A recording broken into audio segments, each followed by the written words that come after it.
evening and welcome to another special edition of the Daily Deuce. I'm Gary Graves from just outside Louisville, Kentucky. And in Maryland, my good friend, esteemed colleague, John Webster, who's here with a special guest. John, take it. Hey, how's everybody doing today? I hope everybody's having a great day. We have another special guest in the Daily Deuce studio today, and we are so honored to have Coach DaLawn Parrish of the Dr. Henry Wise High School. He is the head football coach over there. Coach Parrish, how you doing, man? I'm doing great. Thank you for even inviting me in. Hey, thanks for coming by. We greatly appreciate it. Man, my wife asked me what was wrong with me today. I was nervous. My hands were sweating because I said, I got Coach Parrish on the show today. I can't get myself right. I sat and tried to watch the baseball game today. I couldn't concentrate on the baseball game. All I kept thinking about was, I just can't mess this up today. I just can't mess this up today. So, Coach, thanks for being here, man. We greatly appreciate it. Oh my God. Thank you. Like I said, thank you for having me. You said nervous. I was nervous this morning, always just speaking and thinking about the questions that's going to be asked, so it never gets old, and you always excited, nervous, everything runs through you, just like yourself. One of the things that we do on the Daily Deuce when we have a special guest such as you, I always like to talk to 2 or 3 people who are familiar with the guest, in this case, familiar with you, and see what they have to say about you. So I got 3 right here, right now. And let me run past them real quick. First one, Brian Moore, athletic director at Parkdale High School. So Brian said this to me. Brian said, John, I got 3 adjectives to describe Coach Parrish: winner, determined, and unapologetic, but unapologetic in a positive way. And Brian also told me, man, he thinks the world of you. He said, you don't have a good team. He says you have a great program. So that's what Brian Moore had to say about you. Wow. Next one. You familiar with this guy too. He used to be the coach at Suitland High School, Ed Shields. Now he's at Huntingtown High School. So Ed said, you are determined, a competitor, a leader, you're upfront, love him, always a great relationship, always able to talk to you after a game. He said, even though you all were fierce competitors, you and him came together and talked about how to make each other better in the offseason. Always, he says, you are about the kids, about the kids, about the kids. And greater man than you are coach. That's what Ed Shields had to say about you, man. Well, that first, even starting with Coach Moore, we did battles back when he was coaching football. So to hear those words is humbling. Coach Shields, coming from him, I mean, he's legendary in what he does. He's in the Hall of Fame in high school football. So to hear him say that, that means a lot to me. Wow, Hey, Coach, I got one more for you. Are you trying to break me down? Hey, man, this is like that old TV show, This Is Your Life. I see. Now, this one, this guy I know you're familiar with, Jason Gordon, the athletic director at Wise High School. He said this 3 times. My main man, my main man, my main man. He said that 3 times, back to back to back. That's how it started off. He says, first and foremost, you're the coach. You're intense, you're thorough, you're meticulous. Football is your life, and life is football. And you're one of the best to do it. That's what he said. Coach Parrish, another person that had something to say about you. I know you know this guy really well. Coach Danny Hayes, the head football coach at Gwynn Park High School. When I asked him about you, he said he remembers when you first started at Duval High School. He saw a lot in you. He really took an interest in you. He said, your day is coming. Good days are ahead. He says you're a hard worker. And he told you back then when you first started, take your bumps now and remember those days. And now look at you right now, Coach Parrish. He says you've done an absolutely positively great job at Wise, and he knows you will continue to do the same in the future. And Coach Parrish, I have a father-son duo who have some things they want to say about you as well. They respect the heck out of you. Mark Landon and his son, Mark Landon Jr. Mark Landon says Coach P is a winner. He holds all student athletes accountable on and off the field. He is a great leader amongst men. Mark Landon Jr. Coach P is a straightforward man. He expects the best from you. He won't accept anything less. A leader that can make an entire room quiet by just walking in the room. He wasn't just stern. He was also a comedian on the field and also brought life to the team. Great comment from a father-son duo about you, Coach Parrish, at Wise High School. That's what people think of you. That says a lot. And, you know, Brian's over Parkdale, Right. and I'm a Parkdale alumni, and Parkdale has not had more points than you in none of the games that you played against them. So for him to still say that and still have the praise and the respect that he has for you says a lot about the guy we're talking to today, Gary. Says a lot about him, man. Says a lot about him. Hey, let me ask you this. Yes, sir. Football. When did you start playing football? Was it always football? Was it ever basketball? Was it always football? Actually, basketball is my favorite sport. Get out of here, man. I kid you not. Now, does Lou Wilson have anything to worry about? You gonna take his job over Wise? No, he never had that problem. You know, I did. Look, I coached basketball for 2 years when I first got started. So, but no, football takes up a lot of time, commitment, and Coach Wilson could tell you even, you know, in his life, you know, with your family and everything. So I couldn't do two. But no, like I said, basketball is my favorite sport. George Mason, coach, when I was about 14, told me basketball players at 5'10" come a dime a dozen. And young man, I think you will be an awesome football player because you look like one. He said they give 85 scholarships. Basketball, we give about 10. So, you know, I said, "What are you trying to say? I'm not so good?" He said, "I didn't say that, son. I said a dime a dozen." You know, I guess the competitor in me was kind of, you know, in my feelings, so to speak. But you know, I started playing football, basketball probably when I was 5, but I didn't play organized football until I was 12. The Severn Seminoles? Yes. Okay. Yep. Back then it was known as the Severn Savages. I got to change those names, huh? Yeah.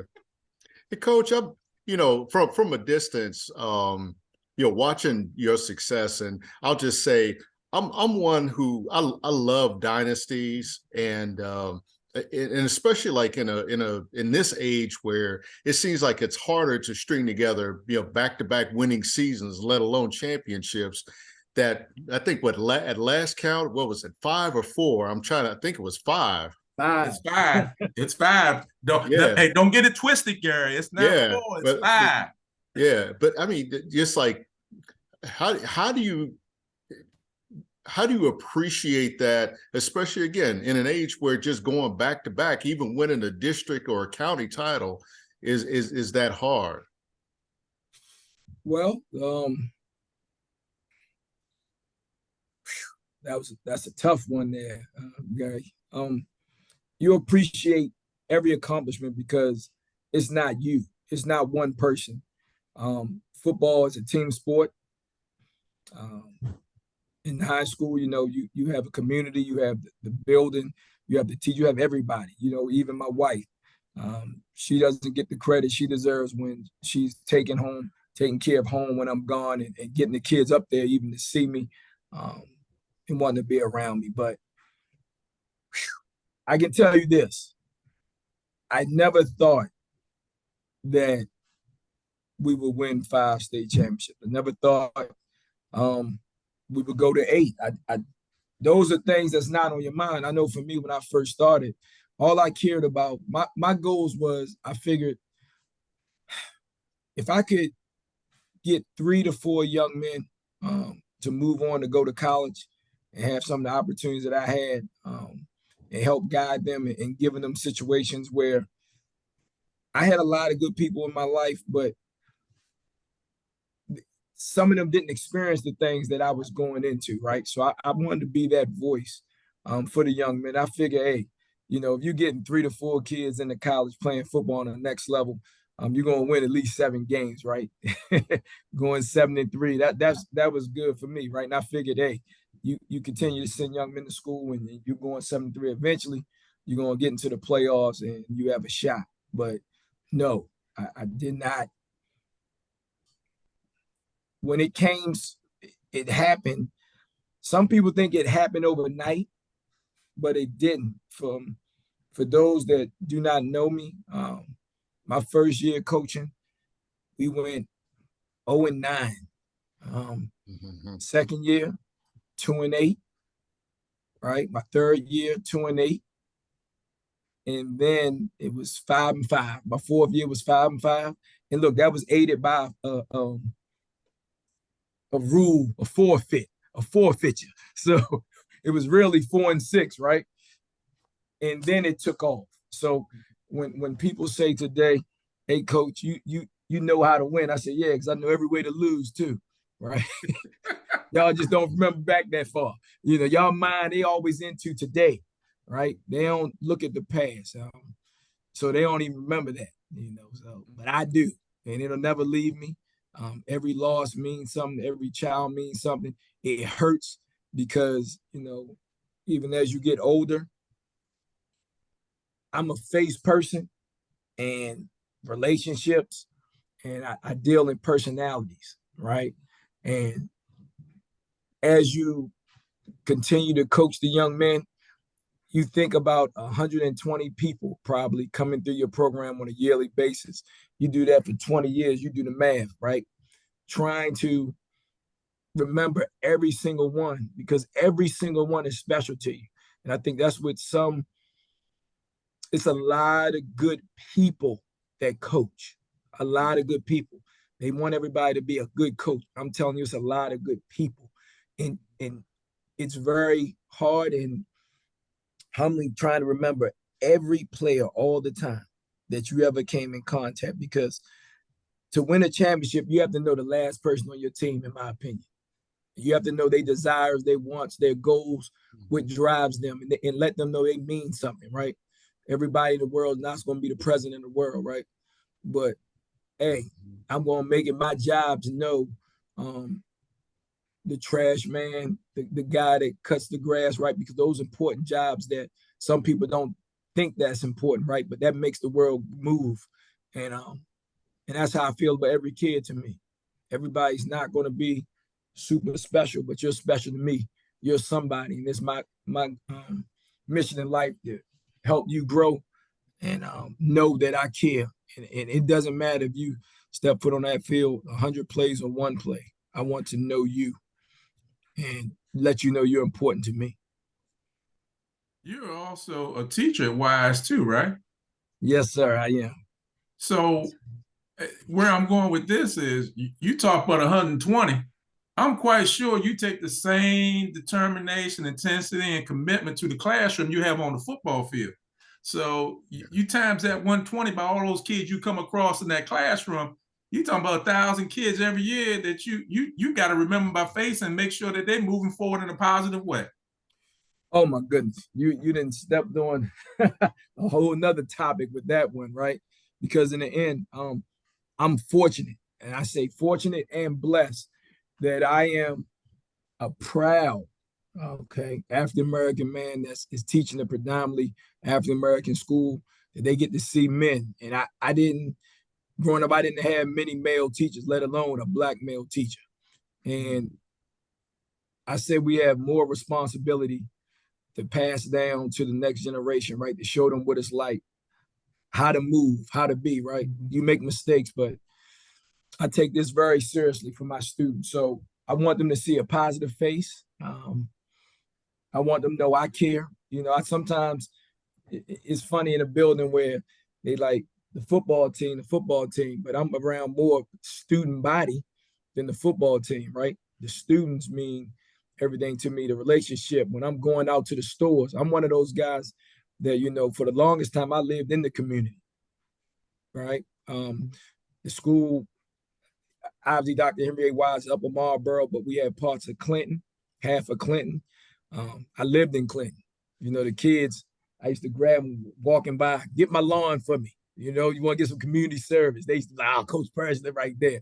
You know, some of my coaches' moms lived in the neighborhood that I lived in. They were like, oh, Coach Parrish, if a lot of cars in your driveway, you know, like watching me. Right? So, but that never bothered me. You know, when people say, you know, you going back and you don't want people to know your business. I didn't care. I wanted them to see me, right? See me in the community and know what it's like to be a positive person in that community and be real about it. I mean that with my heart. So again, the kids, man, I've done everything at Wise. You know, people don't know I'm certified social studies teacher. I have a master's in education. I'm certified to be the administrator. I'm certified peer mediator. I'm certified in K through 12 physical education. So I'm constantly growing too as a person, as an academic. And if you're not growing, right? You stand still. So I don't plan on staying still. Yeah. What's the challenge for you? I'm sorry, John, I didn't mean to interrupt. I'll ask this last and I'll get out the way, Gary, because I talk too much. I know it. Okay. At Wake Forest, when you finish, you're in the Teaching Fellows program.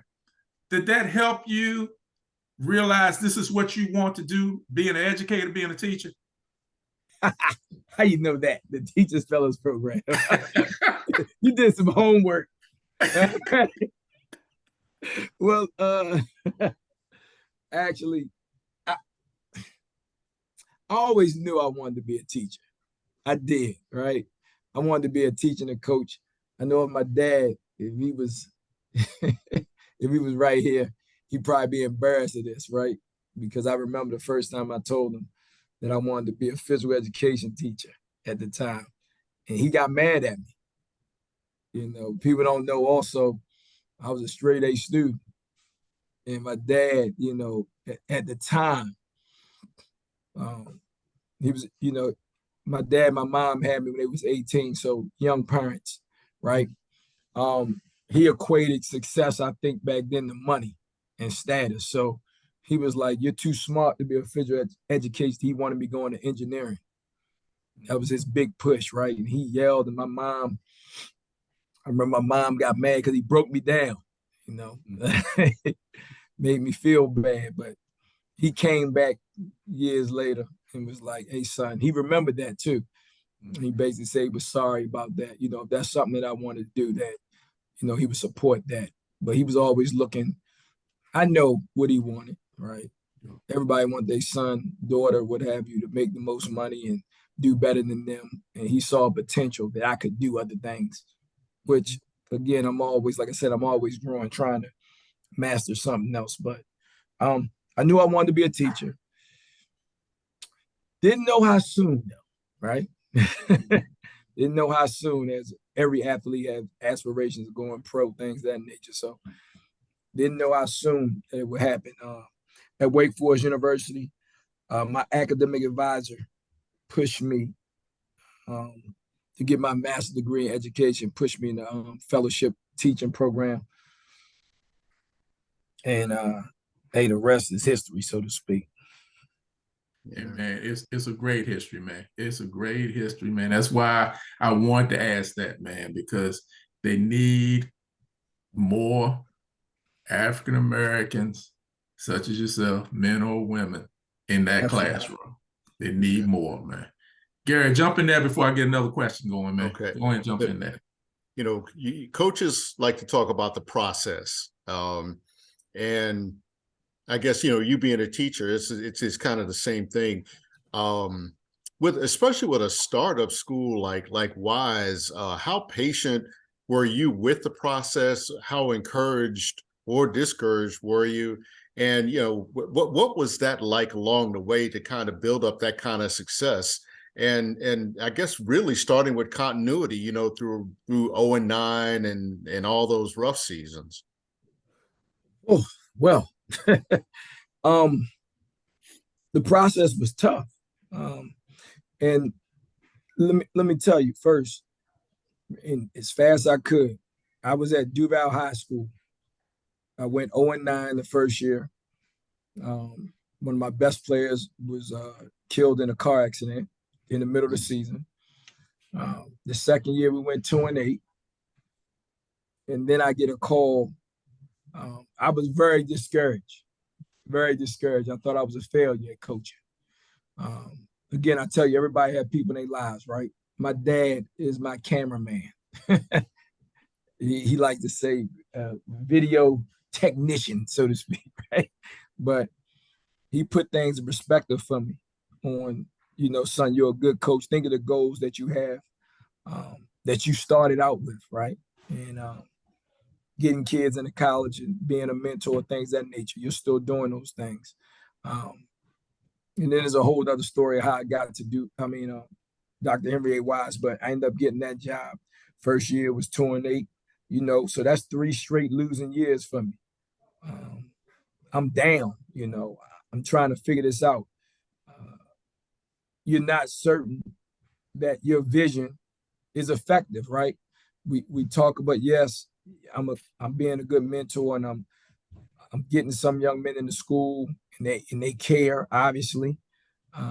They know I care about them and things of that nature. But now it's not transcending to wins, right? Mm-hmm. So people don't really know how they go. You have parents yelling and screaming in the stands. John, you said you're the official, so you know exactly what I'm talking about, right? Yeah. People forget that coaches' families are in those stands. Hearing that, your wife, your kids, if you're fortunate to have children, right? A good friend of mine always told me to send your family on the other side because they're yelling at you. Imagine what the other coach is getting, right?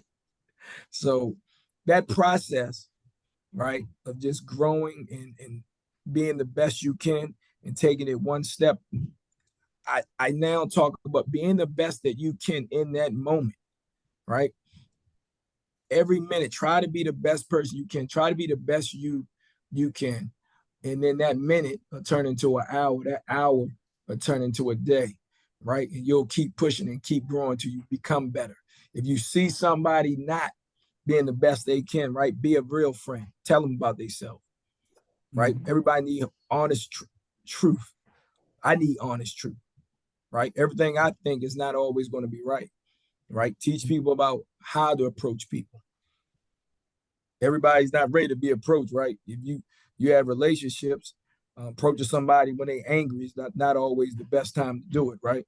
Or when you in the business, when you at work, when you going through your thing, that's really not, don't tell me what's going on right then and there, unless I'm about to hit the wrong button. But other than that, you keep moving. So that process, like you said, Gary, it was long and grueling because everybody, like I said, it's easy to talk about the process when you're winning. Mm-hmm. Not so true when you're losing, right? You don't know if your message is being heard properly. Sometimes you don't even know yourself if that message being heard. It takes other people, other coaches, assistants to be in your ear. For me, I had Nick Lynch, a legend in his own right. Absolutely. Right? He took, he saw me as a young coach, and he kind of mentored me, right? And I had already been on some great staffs, but now I'm a head coach.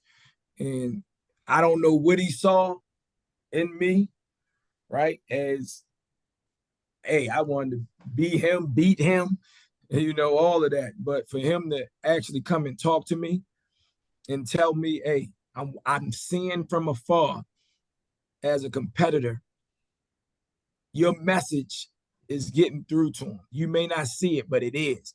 And eventually you're going to win, and it's going to be big. And it's funny because when I won my first region, he yelled from the stands, we have a new king of PG. And he also said, I never beat him. And he was right. You know, unfortunately, we lost him early, and I never did get a chance to beat him. But he helped keep me going, Gary, to let me know that process, it was being heard, right? And it actually was being seen by other coaches. And it just took, I guess, year 4 for us to get those wins, and year 5 when it really changed direction and took off from there. Your success really speaks to the buy-in of your players and students, you know, out off the field. Did that kind of surprise you? And especially has it surprised you, you know, with the sustained success? Because a lot of times it can go to their heads. They can be distracted by so many different things. And, you know, of course, now you're in a climate where players, where athletes, especially standout athletes, are thinking about, what can you do for me, you know, this way. Okay. In the beginning, we're changing so fast, right? Even in the education field, everything's happening fast now, right? And I'm telling you, think about it, girl. We didn't have social media in the beginning. Like, this has always been the case. I don't think social media didn't start affecting, I would think, the kids until about 2015. So them first years I was at Wise, this was a tight bond, right? It was easier. Those young men was focused. They didn't have other people, you know, if you hung with people, but you didn't know what other people was doing unless you was actually with them. Now they see what other people's doing, how they're moving, people recording who they with, where they're at, right? And now you question yourself, or am I with the right people? Am I doing the right things? Other people have access to you now. They didn't have access to the young men like I did. And I was blessed too, because just like I said earlier, you know, you hear the whispers and the people yelling in the stands about the coach not being good, things of that nature. I had many parents that was tunnel vision also, and believed in the vision. I think they saw the role model I was to the kids, that I was very serious about that. And those players from the beginning that really went through, I was very proud. My first team that won the region, those young men played for me on that 2-8 team, that 5-5 team, and then they won the region. And those young men bond with me today. Outstanding. They're like my little sons, you know, and they have families, and I see them. They call me on a regular to ask my advice about things. They come to the practice and talk to the young men, different things like that. You know, they always tell me I'm soft now, but I say it was a different time, man. It was a different time. Some things I wish I could get back. You know. With you saying that, you lead me into a question. 2008 kid, 2022 kid. 2008, you could probably yell at him a little bit. 2022, you got to put your arm around and tell them you love them and make sure they understand what you're trying to get across. Am I right? Is there a difference? How do you make it work? John, you ask some tough questions. 2000, let me put it this way. 2008, the players did what you say, not as you do. I led the way I have to be in 2022. Now, they do what they see you do and not what you say. Okay? They need love. They want love, right? They're begging for somebody to care, but they also selfish in 2022. But I also think that's a community issue. right? And I talked to my dad and my mom about this, my wife, my family. In 2008, it seemed like you knew your neighbors. In 2022, you speak to some and you don't speak to some. If you're new on that block, it's no openness, you know. And I think that's how the kids are. And it's not all of them, but enough of them that they only think about, as my new motto this year, going back to JF Kennedy, and we said it earlier, ask not what you can do, right? What you do for us, what you can do for me, not for the country, what the country can do for you, so to speak. And they want you to give them everything, and then they can do what they want. It's not a two-way street, so to speak. In 2008, they was loyal. They had a lot less distractions, right? Right. That they could actually see on a day-to-day basis. So I guess really to answer that question, you have to give them as much love and discipline as possible. As kids crave discipline, they want to know where you stand, right? Because if you don't stand for nothing, they'll take it. Okay. But then they want to know why you do that. In 2008, you didn't have to explain why. Mm-hmm. You say, and here's what I'm going to tell you right now. You have a mission, right? In 2008, I could tell my players, hey, we're going to all run into that wall. We're going to break that brick down. You're going to go first. The next person going to go second. Then eventually that brick wall is going to fall, fellas, and we're going to get through. But the first 10, you're going to have to sacrifice your body for us. You have to dent it a little bit, right? It's going to look like you ain't do nothing, but you weakening that wall. In 2022, I got to tell them, hey, the first man, we ain't going to break that wall the first 10 times, okay, fellas? All right, I need somebody to sacrifice their body. And the first 10, let me tell y'all, I love y'all the most, okay? I love y'all the most because y'all going to do the least damage, all right? But you got to go in there. They go, you told us why. Got it, coach. All right. Ping. Before, if you don't tell them that in 2022, they'll tape themselves running into the wall and say, look at this idiot. He got us bouncing off this wall. This is dumb coaching.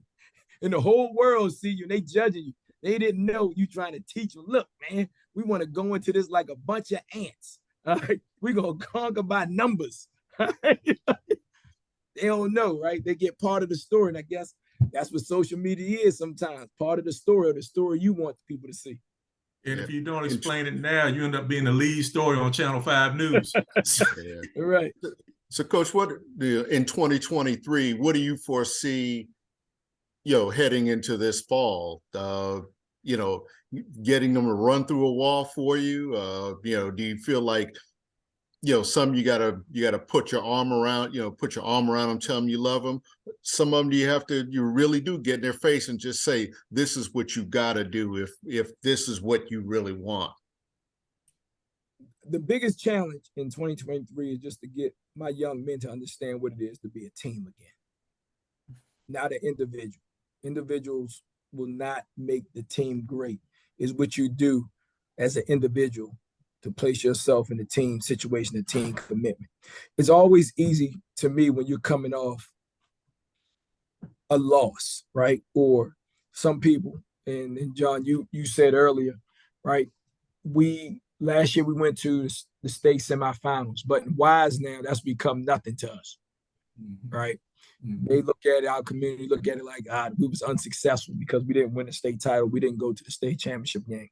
But we have a lot of young men coming back from that experience, and they know what that's like now, right? And now all the things I told them that could happen, some of the things I predicted would happen, they saw it, and they saw those behaviors that led to it. As I pointed out week to week, this behavior is going to get us beat. This lack of commitment, this selfishness is going to get us beat. And now I think the young men is rededicating themselves to teamwork, right? And being the best they can be and helping each other get there. So I'm looking forward actually to this season, right? I look at it as a challenge. And it's a challenge for me to recreate the commitment of the WISE program since COVID. I looked at your schedule, I got a two-part question coming up for you, Coach. Yes, sir. Looked at your schedule, and first part of it is, I see you got Roosevelt, which is the second game of the year. You got Flowers and you got Bowie all at home. You can't say this, but I'll say I think those are probably your three toughest games that you'll face, and it helps to have that sitting at Puma Stadium as opposed to on the road. That's the first thing I'd ask. The other part I would ask is this. I've noticed in years past, you schedule games that may not be in your best interest for state points. And for those of you that watch don't understand state points are what the teams get for wins. And it also makes a difference for them where they're seated and whether they have a home game or a away game in the playoffs. And I think with Coach Parrish, he's had some situations, can't remember the team, but one year I know you played a team from New Jersey, if I'm not mistaken. Another time you played a team from Baltimore, if I'm not mistaken.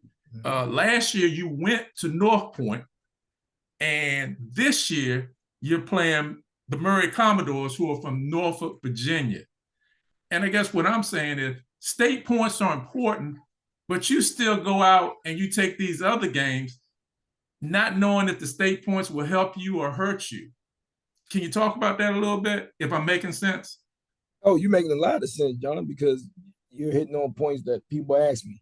First, I'd like you to know, I definitely know the point situation.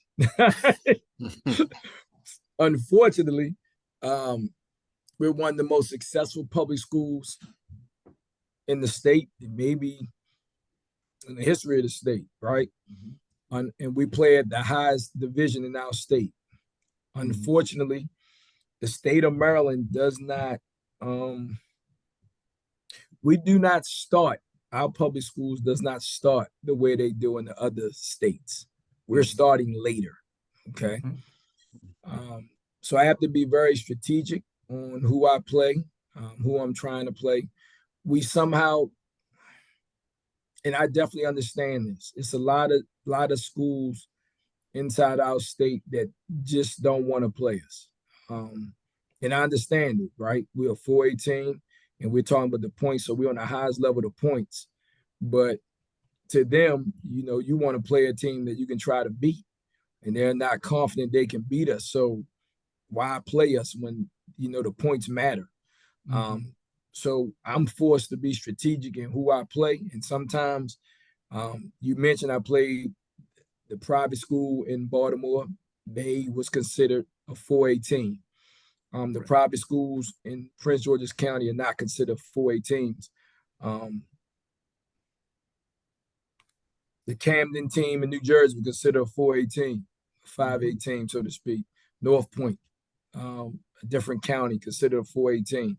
And now we're playing actually a 5A team in Virginia, but we're only going to get 4A points for our school, right? All of these teams that we played has either won the state title. Camden, New Jersey, they was the state champs up there in the public school.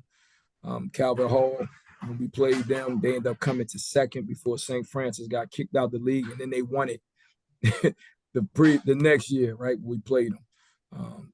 We know North Point won the state title. People forget we played Franklin, who won the 3A state title 3 times. We beat them both times. And now we're going out here with this challenge to play Maury Commodores. So that's probably one of our biggest challenges to date, right? As they start practice way before us. It's going to be our first game, but you're right. It's the reason I scheduled that for home, right? If we're going to be at a disadvantage in terms of the times that we have limited practice, then I want to be at an advantage to play in the DaLawn Parrish field. So hopefully, that drives the young men up. But it's funny because it's 2022. My kids kind of looking like it's not a big deal. Like they don't even know who that is. And I'm like, now I got to convince them how good this team actually is, right? Before we get smacked in the mouth or smacked around a little bit. I'm hoping. I'm not hoping. I'm with you. I think you're going to be all right against Murray, but they aren't any walk in the park. I'll tell you that. You already know that. So yes, you got to come with your lunch pail that day, man. absolutely. They've been to the last 2 5A state title games, so Yeah. we know. I know what to expect. Now I got to convince the young men what to expect. See, I see it pretty simple for you. You know, I mean, it goes to one of those strength of schedule things that, you know, I mean, look, you might get your teeth kicked in early in the season, but that's going to pay off when you get to your county schedule, get to your league schedule. And I know it's about points, but seeing the bigger picture, that's the kind of thing that benefits you down the road when you start to play teams within your, you know, within your own league. Absolutely. But it's funny I've been, like I said, I've been fortunate, right, to understand this point system in and out. And I understand home field advantage and the history of the state. And let's just face it, you want to be in a situation where the Washington district officials are still reffing your games, right, in your county, right? Because you're familiar, and people don't understand that, Gary. Your players have to be. See, John shaking his head. He knows, right, as an official too. They officiate these games a little bit differently from our conference to the next, and you don't want, right, just the little things from what we consider physical play of holding or not what's holding and how it's being called at the point of attack or away from the football, right? I just think in Prince George's County, we play a physical game. And sometimes when we're away from home, it's not so physical, and it's difficult to ref us for the first time. I'm gonna say that because the refs, I don't think they're human, and they're calling it the way they see it, right? And in Prince George's County, our kids is blocking to that whistle and laying people down, as they say. And then you get in other counties, they saying that's excessive because they don't see it, right? Mm-hmm. And now our kids, you don't want your kids to have the points be out of your favor, and you travel that road, and now for the first time they're experiencing being too physical is a problem. Is it fair to say this?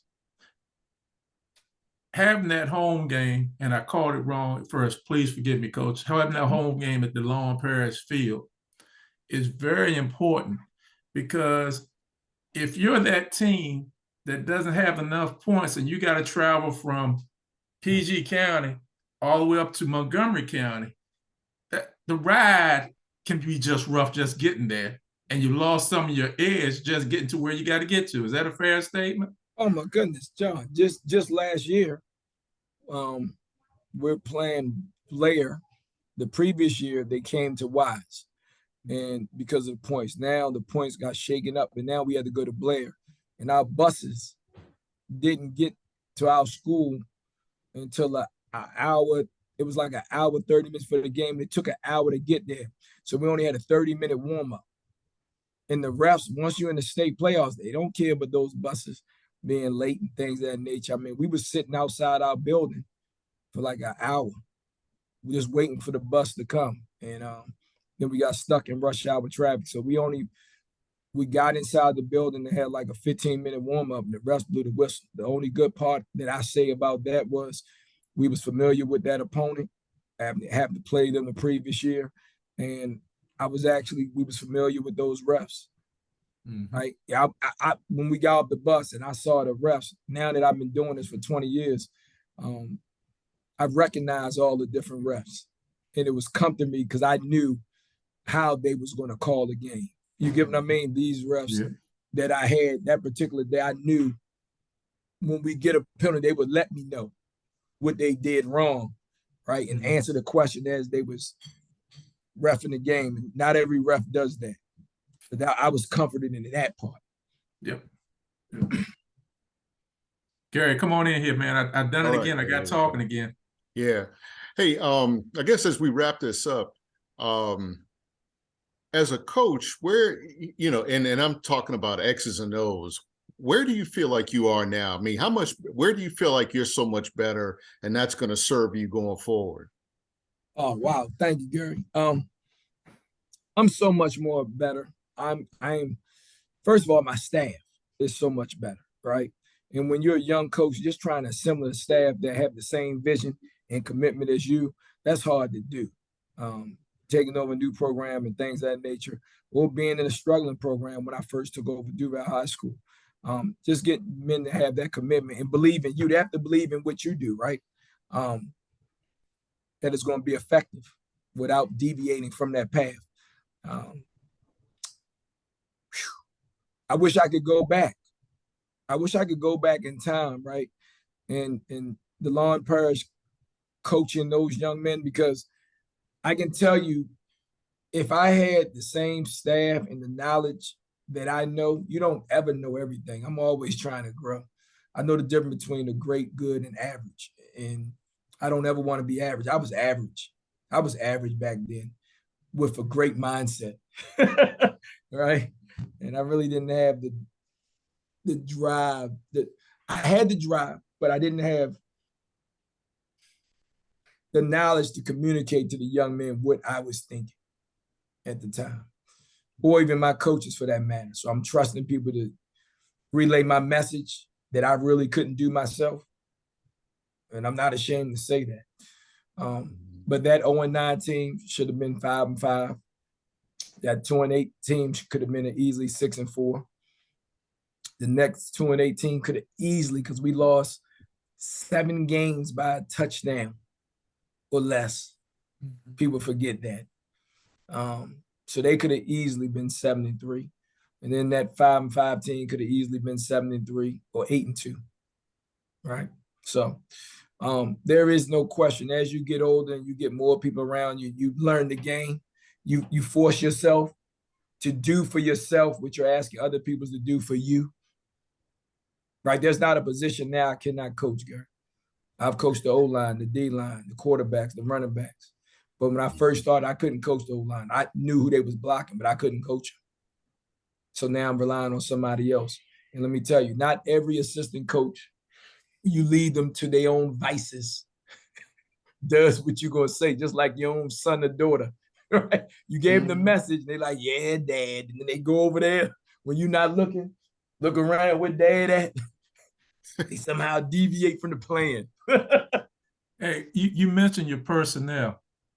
Would I be asking too much if I asked you got the same coaching personnel coming back this year? Did you add anything to it? Or is that one of these questions I shouldn't be asking? I added some coaches. I demoted some coaches. I moved some coaches around. Yeah, I did all those things, John. I totally understand. There you go. Before Gary kicks me off of here, two things I want to say. One, well, I'll say this other one for last, but I don't even think you're 50 years old yet, are you? No, sir. 46. Man, you look about 40 years old, man. I wish I could drink out of your fountain of youth. But what are your future goals and plans? What do you have planned? And also, I'm an alumni of Bowie State. If I'm not, you don't even have to answer this. If that job ever became open again, could somebody call you? All right. First, let's answer the first question. First question. My plan, goal, I would like to have a chance to break the state record. A player of mine 8 years ago, he felt like he saw something that I didn't see. Again, I tell you, some of these things just happen, right? You're not thinking 10, 15 years. I only do that with my money, right? But he said, Coach Parrish, I think you could be one of the highest win percentages or wins. You just need X amount of wins. I'm like, come on, son. I'm talking about winning tomorrow. This is a former player. He's like, I'm telling you, Coach, if you average this, it can happen and you won't even be 50. And I'm like, yeah, okay, buddy. Right. And here we are, right? 10 years later from the time he said that we won 5 state titles. So the record I'm speaking of is to get to 8, to have a chance to get to 8. So that's a goal of mine. I should say a goal of ours, right? Because it's still a team thing. The Bowie State thing, because they've had some great coaches, in my opinion. Then I'm good friends with Coach Wilson. I was a good friend with Coach Frazier, who tried to get me coach with him. And I think Coach Jackson is doing, young man, going to do some good things there, right? An alumnus. But yes, that job has always intrigued me. It has. It's right here in the state of Maryland. I love Maryland football. I feel like I've always been an ambassador of Maryland football. Those that don't know me, even playing college, I used to always point out, he's from Maryland. I'm from Maryland, right? And we're dominant. All right. And they used to always crack jokes. Well, why is your school not so dominant? I'm like, we was dominant in the 80s. We leaving now. That's why. We want to spread our wings, but we starting at your school. How about that? Right? So I hope I answered that question. You know, you are so intriguing and interesting. I'm just sitting here and I'm captivated by everything you're saying. Gary, I think if he wants to, he could put this into a book. This could be a great book one day, man, what he's talking about. I'm just saying, what do you think, Coach? Well, I'm glad you said that, because I'm working on the book presently. And some of the topics you discussed today, they're in there. There's some in-depth things about me that I put in there. And I'm looking forward to that coming out. We should be done with the publishing and things of that nature by September. So hopefully I'm going to let the people into my mind, so to speak, and get to know the real DaLawn Parrish, not just Coach Parrish. Man, you're more than just a great coach. You're more than just a great educator. As I said to you when we first came on the air, you're a great man. And Gary, I'm going to turn it back to you. You do what you got to do. All right. Hey, Coach, man, I mean, I've been enlightened. You know, of course, I'm homesick. I hope to one day get back there and see, and catch one of your games, because, Yes, you know, Friday nights in PG County, that, you know, they're special to me, you know, on the field and off the field. And I love dominance, because I believe, you know, dynasties and dominance, that's what help, you know, create rivalries and make the sport better. It's not just what you do on the field with those young men, it's what you're doing in the classroom that should be admired. I definitely want to read that book. And if you're speaking anywhere besides on here, you know, with us, you got to let us know about it, and we will tell people about it, because your story is really a fantastic one. Please come on back and see us sometime, okay? Hey, I will. You know, Gary, John, thank you. I'm humbled and honored that you guys would have me on here. So I don't take anybody for granted. And trust me, when you get back, let me know, and I'll have you down on the sideline with us so you can be an official Puma. Now you put Gary on the field, he can be an official. I can't have Puma Gary on. Hey, yeah, hey, I'm Puma and Adidas, man. I am old school. There you go. See that? You know something. Man. Yes, indeed. Yeah. Look, messing around with Coach Parrish, Gary, he'll have me lose my job up in the booth. I won't be able to do no more football games, man. No. Y'all got y'all Puma we coming. can't have that. Nah, but you know, I'm gonna get over there. I've always enjoyed watching Wise. I've always enjoyed watching everything Coach Parrish is doing. He doesn't have a great team, Gary. He has a great program. He just does a lot of great things with those kids. And hey, he's simply one of the best, man. Simply one of the best. And I wish you nothing but the best in 9 of your 10 games, DaLawn. 9 of your 10. When you play the Panthers at Parkdale, I gotta go with the green and gold, man. I'm still a Parkdale guy, man. I still gotta go with them, man. You keep going. There's nothing wrong with that. You know, I once played my alma mater too, and I showed them no mercy. You put a hurting on Howard High School. I know. I saw.